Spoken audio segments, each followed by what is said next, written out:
peer respected. Expert level information, entertainment, education. Rev Yearwood got you covered as you hit your destination. Climate rules everything around me. Cream. For those who lost focus, close your eyes and just dream. Open your third eye, now the world is your office. Coolest show you know is the Hip Hop Caucus.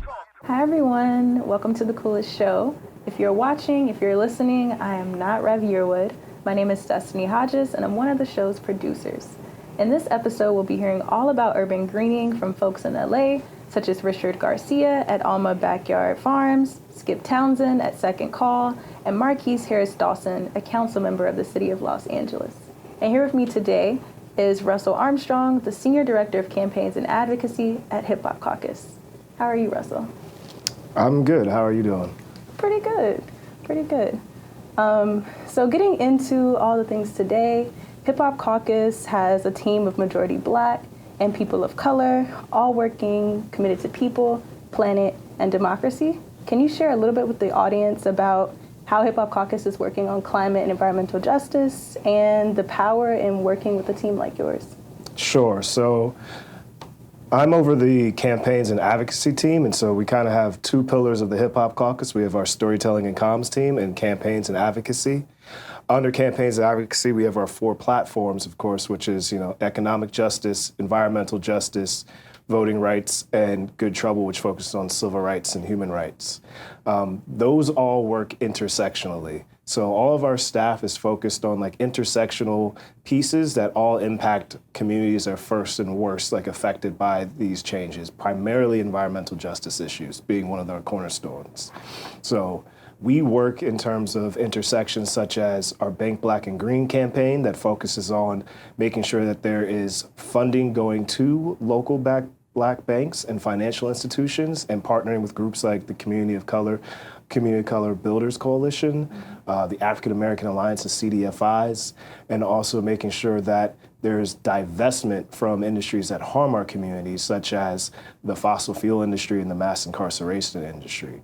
We also use issues to mobilize our communities. Instead of just going out and yelling at people saying oh, you gotta get out the vote and knocking on doors and try and drag them to the polls, we want to actually talk to people about the things that they care about in their communities and use that as a way to mobilize and get souls to the polls.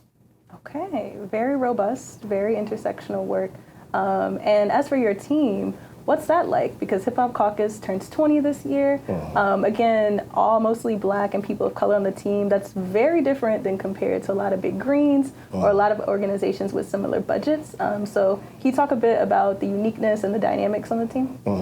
I don't want to say that we're the only group that's like this, because there are other groups working in this space that have primarily staffs of color. But being that we're almost 99% staff of color, I think it does make it unique and different. And what Rev likes to say is that we help illuminate the talent that is already existing. And so bringing together all of these folks who've from, Gen Z to millennials working on these issues and feeling that they're in a space where they can also present and be as themselves while working on issues that matter to their communities matter. And I think that just helps give a relief or a breath of fresh air. And it doesn't mean that it's a party all the time or whatever that people may think it is, but it does mean that we're able to show up with a little bit of authenticity. Although I don't want to allude to the fact that just because people are Black and brown means that they're authentic to these needs, but that is something that we focus on intentionally about making sure people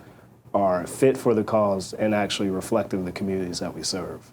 Exactly. I know working with y'all, I really enjoy it. It's not a party every time, but we do appreciate each other. Right. We communicate that appreciation, and we have a good time every now and then. Every now and then, not all the time. Not all the time. So to get to the meat of our discussion today and of the people that we'll be hearing from later in the episode, what is urban greening and what does it mean for community? Well, that's a great question about what is urban greening. And I think that actually goes to the heart of some of the folks that people will be hearing from later in this episode. Urban greening is something that's been around for a long time. It's, this isn't new. Ever since people came, from out the forest, the trees were already there. Right. So we were building the cities around it.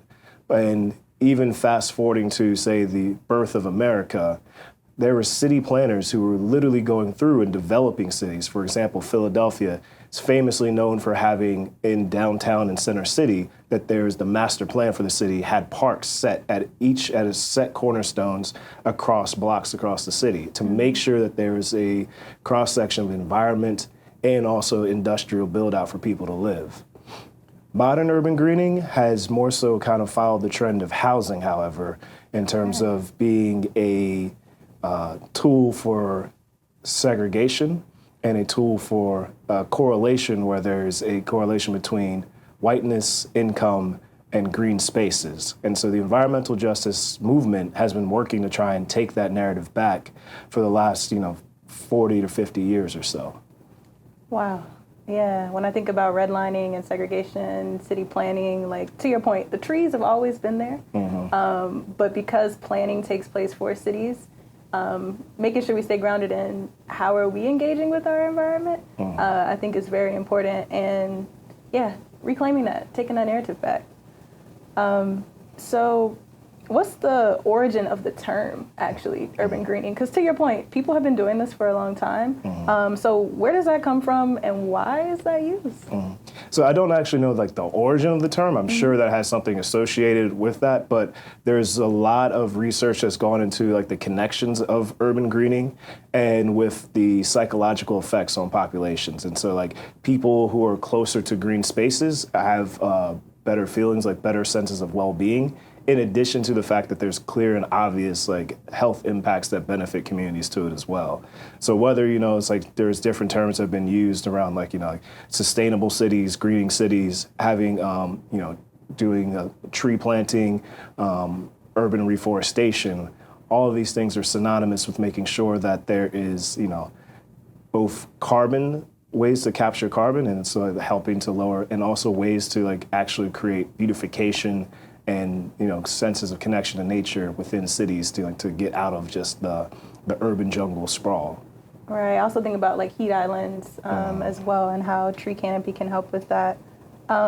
What does urban greening look like in different cities, right? Can you give us, we're going to hear from people in LA in this episode, but can you give us a national perspective? Where are the places we can look to learn more about some of the origins and how the work is evolving?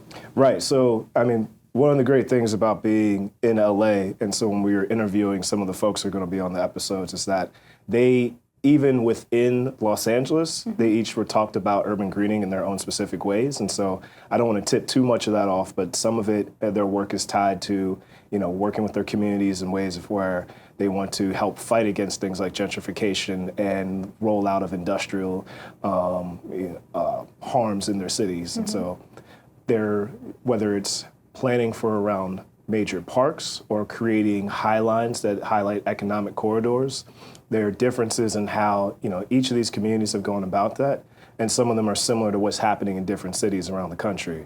So, for example, a lot of people wouldn't think of it, but Greensboro, North Carolina, is actually like one of the greenest cities in America in terms of thinking about like the green spaces that are being placed or intentionally as part of their sustainability plan for that city. Most people would probably think of somewhere like, Chesapeake or, somewhere where it's like, Seattle or Portland, like, these places that are, traditionally also seen as whiter. But there are black cities that have like urban greening plans. Chicago and New York both implemented high lines as part of like their city planning as ways to help give back and have actual more tree canopy within the city, although they both also have large parks like Grant Park and Central Park as well. So there are different ways of going about it.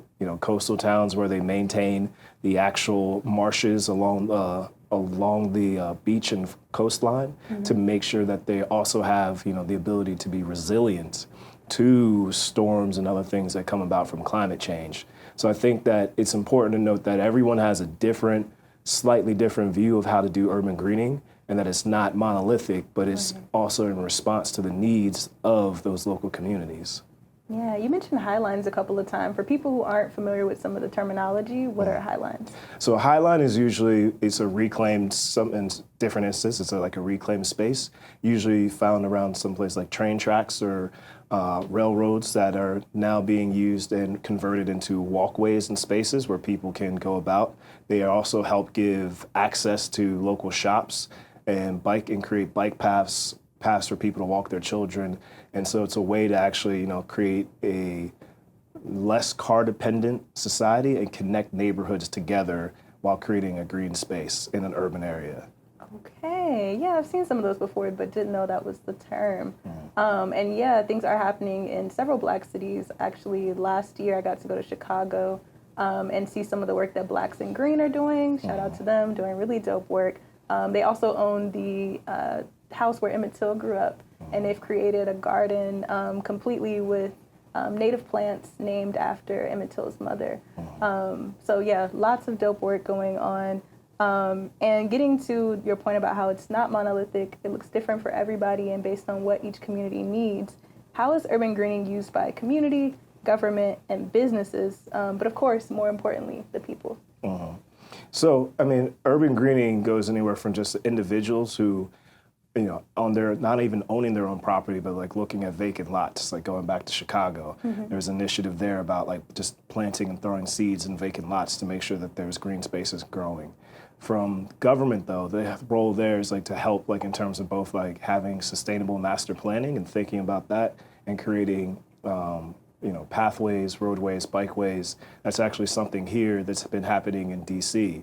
For example, a friend of mine who runs the Downtown Business Improvement District just had a large project where they reclaimed Franklin Park here in DC to, restore and replant some of the trees there in the green space so that it'll be available for folks to use, not just, today, but 100 years from today. That's the sort of thing that government can do and do more intentionally to help attract people to come back, into downtown spaces and also creating public spaces for people to convene, meet, talk, eat, etc. Wow, that's really good to know. And as we go into some of the interviews that we're going to hear in the episode, is there anything you want to share with us about urban greening in LA contextually or historically? So I think one of the things that I'd like to share is that, and folks will hear it from when you all talk to Skipp about what's going on in Crenshaw and Sankofa Park, is that, not everyone has to be an urban greening expert to end up working on like sustainability plans and urban greening. He does a lot in terms of work to, help violence interveners and help to take back the block. But that's a way of actually making sure that these spaces that end up being greened aren't just reclaimed by folks coming into the communities, but that the people who live in the communities have a say before like the property values and the plummeting, and then developers move in and try to whitewash the area. Gentrification. Exactly. And so I look forward to people hearing that and hearing the passion from Marquees as well, as he talks about like the work that lifelong work that he's been doing to try and make Crenshaw into an economic destination. And so urban greening doesn't just have these, health benefits.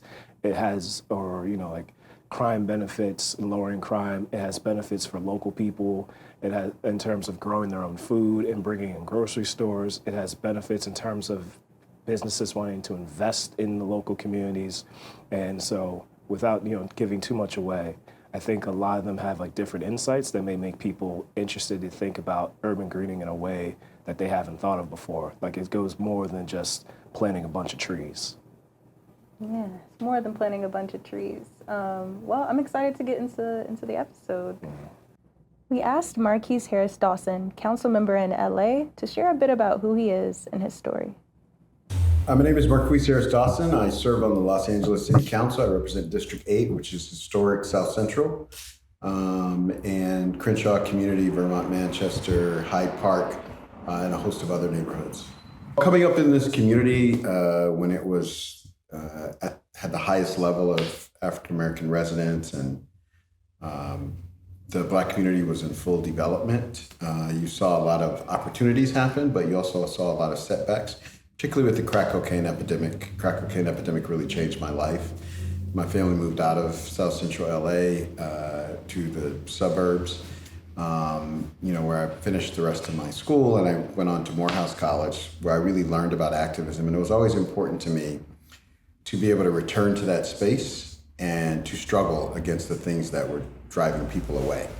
And so got to come back right after school and do some community organizing. Got hired by a woman named Karen Bass to be a youth organizer in South Central LA, and eventually became the executive director of Community Coalition, the organization that Karen Bass founded. And at a certain point, members of that organization and folks that we were working with in the neighborhood said, hey, we need you to run for city council. It's an open seat. And so we did that, and that's how I put up a campaign and prevailed to come to LA City Council.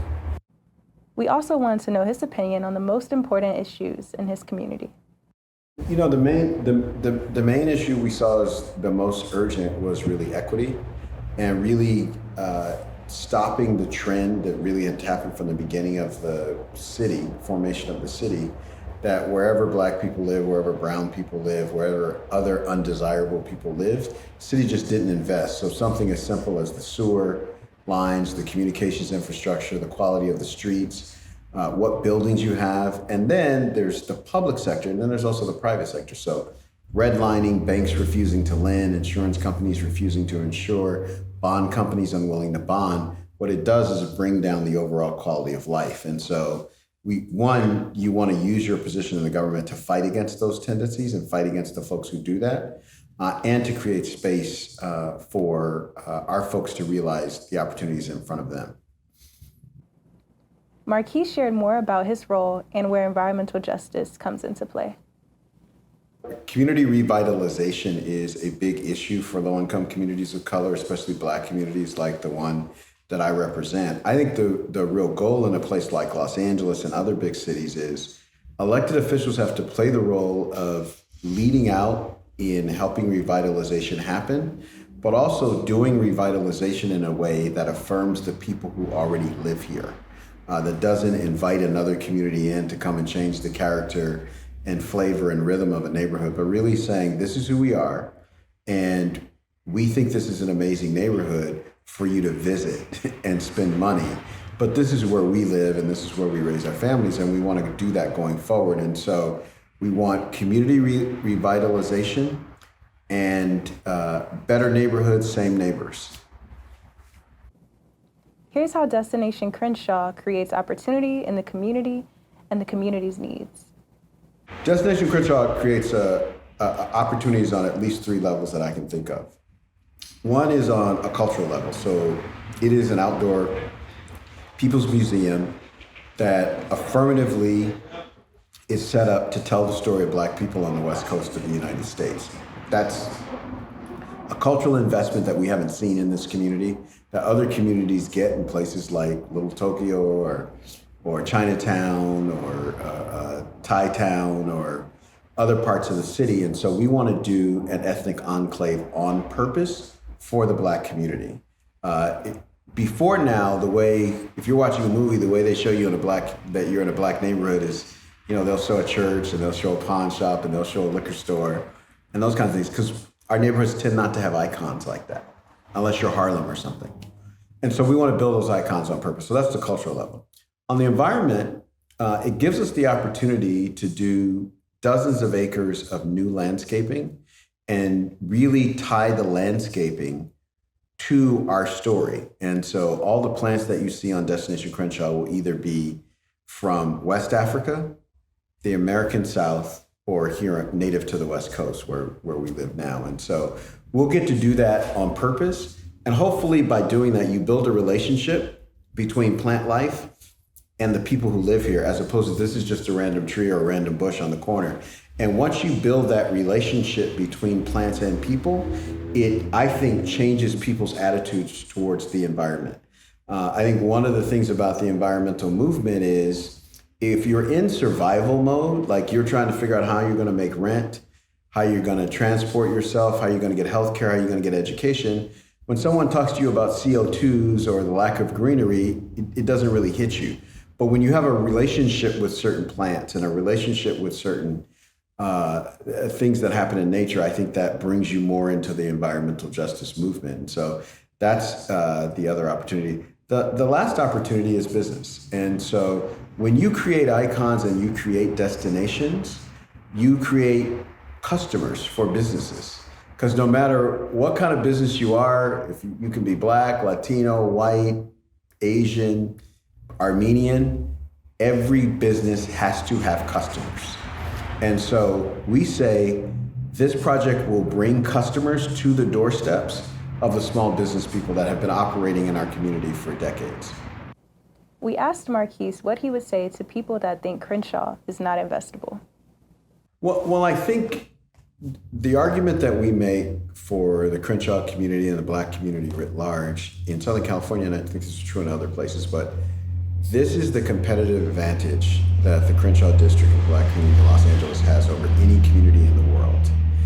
It is one of the most creative forces inside the creative capital of the world. So people come from all over the world to be creative, whether it's to make a movie or to do music or to do visual art or performative art. Los Angeles is definitely a center. And this community is at the heart of it. It's one of the things that drives it. And so what we say is you get the opportunity to have a ground floor investment in this community, but you can't ship it in from somewhere else. You can't parachute in and start selling sneakers on Crenshaw. It's not going to go down like that. You can participate in the creative processes that are already underway. They're just underway without your support. And so this is an opportunity for you to support them, help build them. And so as we produce trends, whether it's fashion, music, dancing, I like to say when you go around the world, anywhere in the world, and you turn on their popular radio station and you hear American songs, 8 out of the 10 American songs were recorded here by people from here. And so that's a really untapped investment opportunity that we invite everybody to participate in. We just want you to participate in a way that builds up the community rather than extracts from it.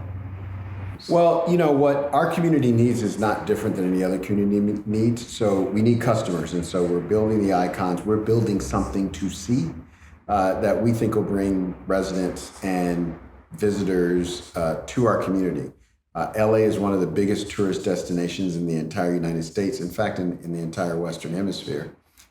We want our community to share in some of that economy. The other thing folks need is to be able to prepare for the traffic that's coming.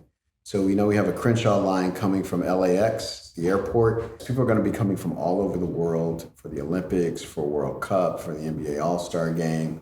And I think a couple of our teams are going to go to championships, so those people will be on the train as well. We want to be in a position where our businesses can receive those customers, serve them, and benefit from that traffic. And so for some businesses, that means getting investments in their facade. For other businesses, that means technical assistance, helping them get bonding, helping them get insurance, helping them do lending. For other businesses, they actually need bigger physical space. So we have a lot of vacancy historically on Crenshaw Boulevard. So opportunity to take advantage of that reality and create a new platform for businesses. Here's what gives Marquees hope and how he connects the community through greening, growing, and culture. A big principle of one of the big principles of Kwanzaa, which was created right here in the Crenshaw district decades ago, one of them is self-determination. And so one of the movements of many that you see is folks providing their own food in an urban landscape, but doing it with a cultural twist that you're only going to get from our community. And so we have a person that's called the Gangster Gardener, and he flies all over the world to help people figure out how to do gardens that look good and that taste good and that are doable for everyday people. And so that movement comes out of this community. The Gangster Gardener is Ron Finley's a member of the advisory committee for Destination Crenshaw. So all of that is mixed into how we show up, right? And so we all know that we can put our own spin on food, we can put our own spin on clothes, we can put our own spin on music, we can put our own spin on film, we can put our own spin on visual art. And so all of those things sort of come together and have a platform here in the Crenshaw district that different things can sprout out of. Well, what gives me hope is how increasingly, year after year, week after week, day after day, young people are taking more control of their creative product.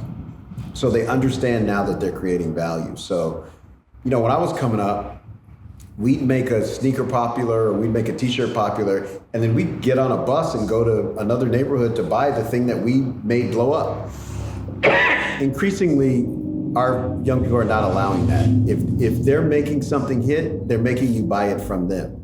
And either on social media they're doing it, on the digitally they're doing it, and people are setting up brick and mortar places. And so Black culture is consumed all over the world. We can create a place that our community is actually the marketplace. And we say, no, you have to come here with us to purchase and consume our culture. And you're going to eat food with us, and you're going to hang out with us, and then you're going to get your transportation, and you're going to go home. We asked Richard Garcia, the co-founder and executive director of Alma Backyard Farms, how he got into this work. So we started off in my backyard. I live in East Los Angeles, Alma Avenue, so there's still a play on the name because the issues we deal with in Los Angeles are people returning home from prison and the challenges there, food insecurity. For what it's worth, that's the term we're using with regards to the lack of access to healthy, nutritious food. Mm-hmm. We started off in the backyard. There's kind of a play there where these issues are in people's backyards no matter what. And we quickly outgrew that because we noticed that to have a loose network of backyards would require the same amount of work it would take to have what we now call our specs. So we developed specifications in regards to how much space should we really be applying ourselves to. Going from one yard to another in Los Angeles, there's a lot of time wasted in the car. Mm-hmm. You see, we're not really a pedestrian type city. There are certain pockets of Los Angeles where you could walk easily from one place to another, but with regards to the sort of space we had, it was more challenging to do it in small backyards. So we first scaled to the yard of a re-entry house, which is a bigger front and backyard space. And even beyond that, we were like, if there's available plots of land that's empty, underutilized, let's look into that. And so we came across this Compton site in 2016. So we've been here for about 8 years. We also asked Richard to share more about the growing practices in their work with returning citizens. Our growing practices here, we adhere to, good agricultural practices as outlined by USDA standards of organic growing. We're not certified organic because that would be like cost prohibitive for us. We are soil-based growers, and what we try to do is replenish our own soil here where the plant material that gets pulled out gets composted. So we have a small compost operation that allows for us to reintroduce materials back into the earth. We're conservative with water. We use drip system, so we could control how much the plants get, where they get the water.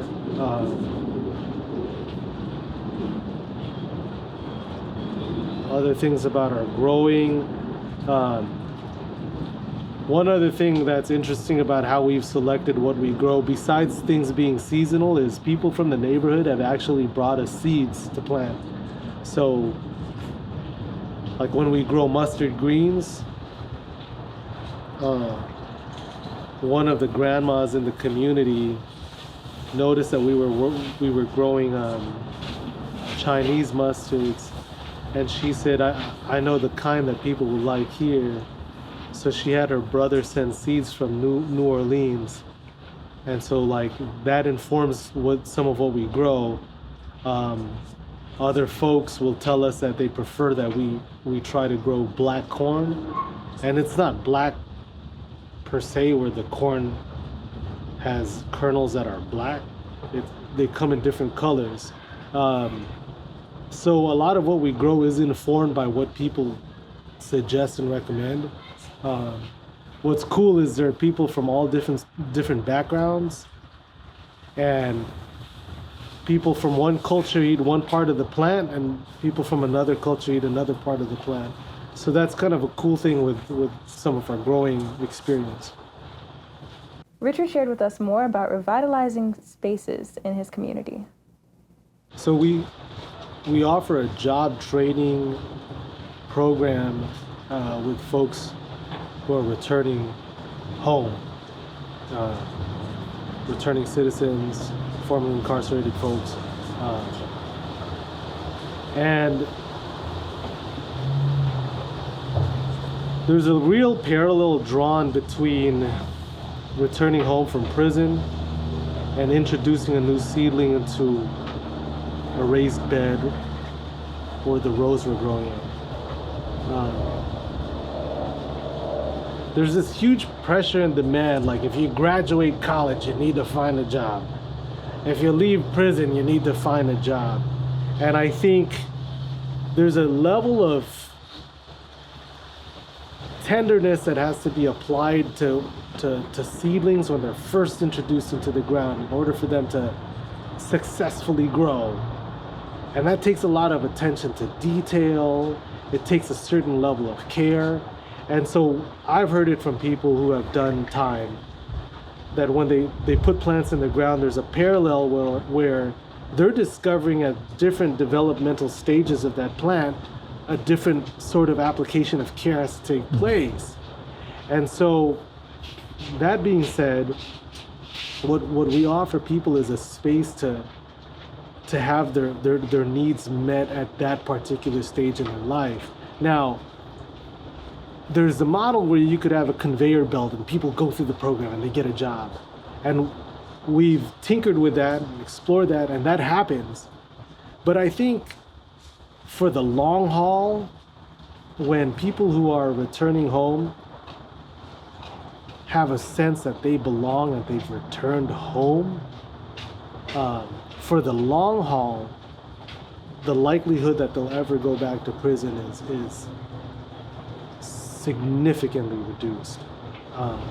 Because I think part of our work is to teach people to love life and love what they're doing. So this work also it's beneficial, I believe, for people spiritually, mentally, physically, because you kind of do it all. There are many reflective moments. Another guy we worked with who did about 23 years, he started this farm with us, and he remembers when it was barren. So they start to make these parallels like, dude, my life was pretty barren, and how he's decided to grow has helped to create an oasis. Like now his life is full. So there's a contrast that people could see. And you know, the thing with working with plants and how that nourishes our mind, body, spirit is, you know, there's seasons. Sometimes there are good seasons and there are bad seasons. But one thing about farming is you just keep going. And I think that's probably our contribution with folks returning citizens, is the encouragement that you just keep going. You got to keep figuring it out. That just doesn't stop, and you have people who have your back, you know. So the experience I'll speak to is the brunch program we offer here. There's already this sense of calm and peace that people will experience when they source their food here in a very dignified manner. But when we offer brunch, there's not a lot of spaces where people could have a farm to table meal or even eat outdoors here in the hood, right? So brunch for us is kind of where elegant meets the hood, right? Because the truth is, people in this neighborhood are not only deserving of that, there's something very dignifying about being able to just enjoy a meal in a beautiful space. And if you take a look at it, it's simple. The architecture is with the plants. The plants give us that vibe. So there are not enough spaces like this. And there ought to be. And oftentimes, urban farms or community gardens face the challenge of not having long-term agreements. So we don't necessarily have a very long-term agreement, but we've been the beneficiary of the generosity of the church, who's allowed for us to take this space and create like what you called an oasis. But most urban farms, like ourselves, don't really own anything. I think that's one of the challenges. And I'll leave you on this note. I was listening to NPR. I think it was an NPR story. And it was on the Queen's Garden. And, you know, the reporter goes on about the hundreds of years that the royal family got to eat out of this garden. And oftentimes when you hear about urban farms in the city, when a developer wants to take it back, and thanks to the developers who were generous enough to let people use it for that time period, but when they want to take it back and turn a profit and develop it, it puts a risk at having a space in an urban setting like this one that could become multi-generational. But the question I will pose is, if people in the neighborhood had a chance for their generations to eat out of the same garden, would we then be in touch with our own sense of nobility, just like that royal family, you know? And that's the question I pose with the challenges we face in terms of like trying to green spaces. We not only have to do it, we have to sustain it for generations. As a young dad, a new dad, that's become more poignant to me. Like, prior to having our son, I would enjoy watching young parents bring their children here, come to the produce stand, talk about what they're gonna make for dinner that evening, but the stories of recipes, and then you have different families interact and talk about how they're gonna prepare that meal. That happens in spaces like this, like urban farms, like green spaces. So the value is much more than just, it can't be reduced to like, oh, it's an environmental thing. No, it's a thing for the entire generation. And that's kind of the point I'd want to make on it, you know? We spoke with Skipp Townsend, the CEO and Executive Director of Second Call, and wanted to hear a little bit more about who he is and how he got into this work. My name is Skipp Townsend. I'm the Executive Director of Second Call, born and raised in Los Angeles, California. Second Call Save Lives. We are ambassadors in the city of Los Angeles. We do what we call community intervention. We help individuals change their lifestyle, their behavior choices. Some of the things that are normal in the community are not healthy, and we help them see that. And once we get them to see that they could be a better person, we help them become better people in their families and in the community. And part of that is offering opportunities. Life skill classes help them become better carpenters, better plumbers, better electricians. We get them into the trades, the union trades, so they can get full medical, dental, and vision benefits. We also help those who want to be entrepreneurs. But the main purpose of Second Call is to save lives and stop the violence. Skipp shared with us how the community feels about the work of urban greening.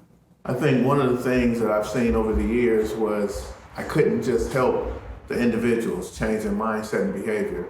and put them back in an environment that didn't support the change, whether it was their homes, their family, or even the community. So we had to change the environment that we were putting them in, or else it was like taking a bath and putting on the same dirty clothes.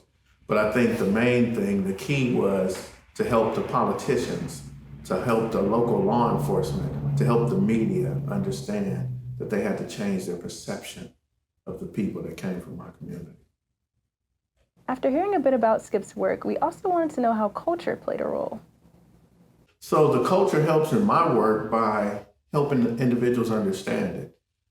It's a heavy task to get people who have a one-track mind of how they view people. They view people based on what they read, what was in their history books, or what they see on TV and the news. So to get people to come to LA, to actually empower the individuals in LA has been a challenge. However, as of Destination Crenshaw, we see it happening. We see that individuals who've come here are now empowering the individuals, giving the opportunities that we need to be better. Skipp shared with us what he wants people to know about Crenshaw in general. I think the main thing that I would like for the next group of people to come here is to understand that there are a lot of carpenters, there are a lot of electricians, a lot of plumbers, a lot of hardworking people who can help rebuild this community to whatever it is.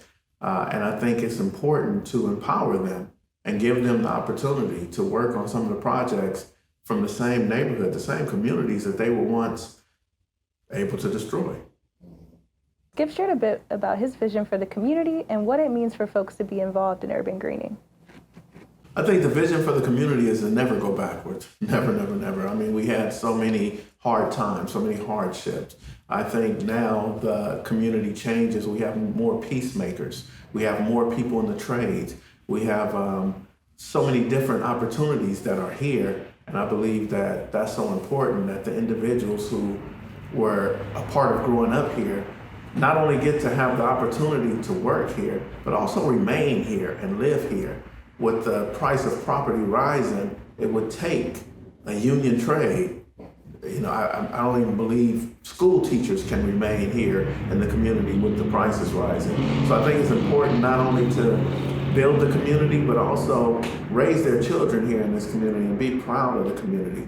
That's the important thing, is to be proud of the community that we grew up in and we're now building to a standard that I don't know that could be matched.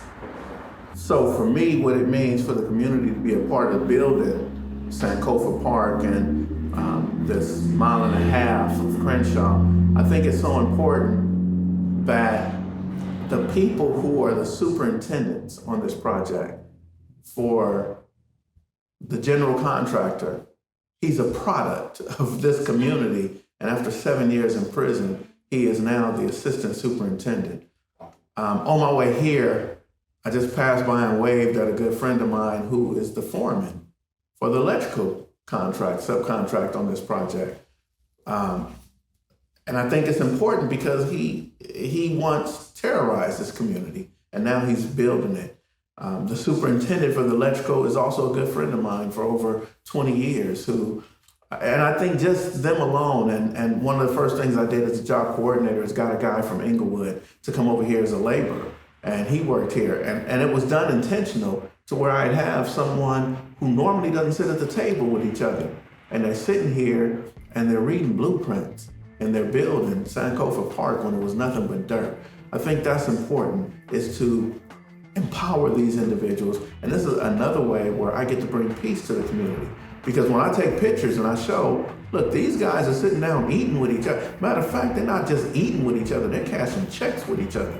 I think that's one of the things that I use to help bring peace in the community, is being able to show individuals who come from this same lifestyle, the same walk, that are now doing productive things. They're not tearing down the community, they're building it up together.